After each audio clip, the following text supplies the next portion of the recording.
Hey, what's up, folks? This King Kunji coming at you today from the American Tobacco Trail here in Durham, North Carolina. A little different from the car, less dangerous, so to speak.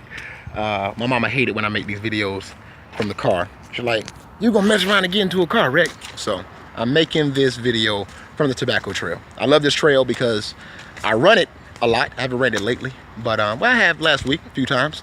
My morning 3-mile runs. I think this whole trail is maybe about 18 miles or something like that. One of these days I'm gonna run the entire trail, but I love it. Love running trails. Today's message, I don't know if I can call it the morning message because it's a little bit past 6 p.m. But to keep in line with the theme, yeah, it is the morning message. I can make it what I want it to be. And today's message is, I titled it, Become the Outlier. You know what I say that because, you know, I remember taking a statistics course, research methods in grad school, and we talked about sample sizes, populations, statistical analysis, et cetera, et cetera, et cetera. And of course, you can't talk about all that stuff without mentioning outliers, you know.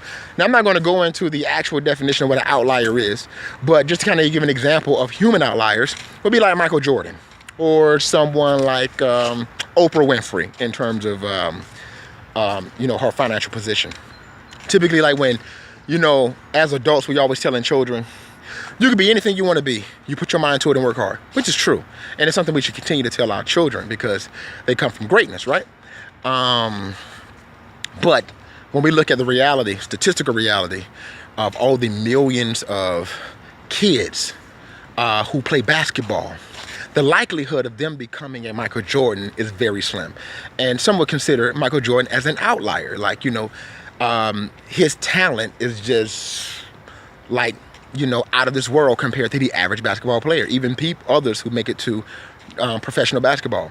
Even professional basketball players itself, and compared to the total number of kids who play Little League basketball, it's like less than 1% of them who's actually going to make it to the professional level.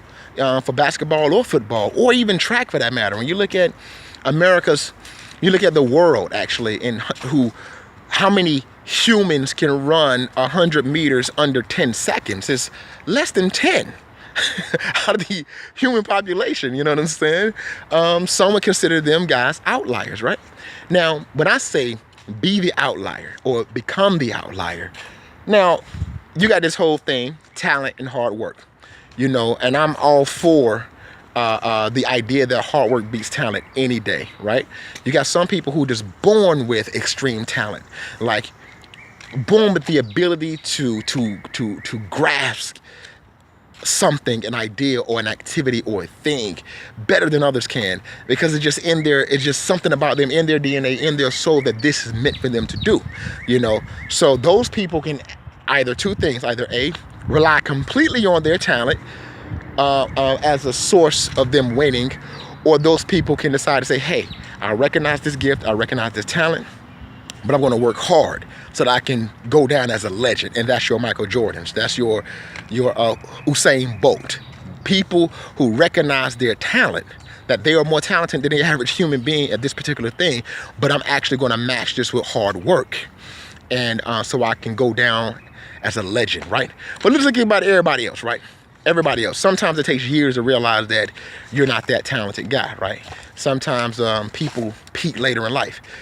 If you got a goal, if you got an objective, if you got a dream, if you got a purpose, something that you want to achieve, you know, don't let the perception of outliers discourage you from moving forward. You know, like if a kid say, or if somebody say, you know what, hey, you know what, I wanna be better than Michael Jordan. Now some would say, yeah, but that's unrealistic.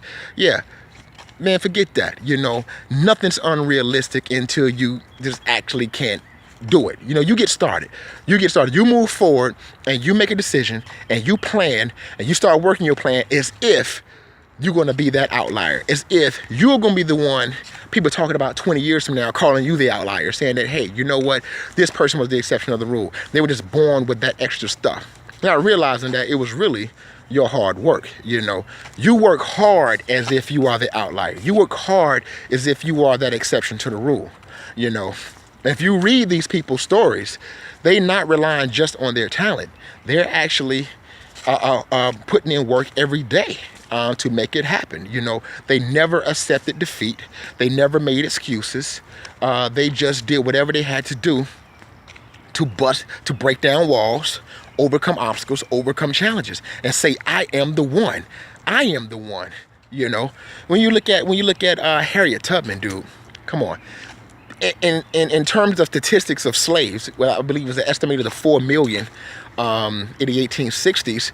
We only really talk about a handful of actual people who were enslaved that led major revolts or are famous for leaving, and Harriet Tubman is one of them. You know, some would say she's an outlier in comparison to the population of slaves. But let me tell you something about human outliers. They are fucking human. They were born just like everybody else were born. They were people who did not accept mediocrity. They did not accept what their environment tried to tell them they were, or tell them what their potential of becoming. Harriet Tubman refused to be a slave. Now, granted, if she was operating on logic would say you had no chance of going to freedom. You had no chance of escaping to freedom. Logic would say that. But she didn't accept logic. She wasn't operating on logic. She was operating on something completely different. And you know, and that's the kind of mentality we got to have, that when we see challenging circumstances, situations, or environments, that we got to say, well, you know what? I'm the outlier. I am the exception to the rule. This stuff don't apply to me.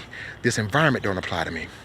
Well, look, I'm going to close it right here and have a part 2, because I don't want this video to cut off. So stay tuned. Peace.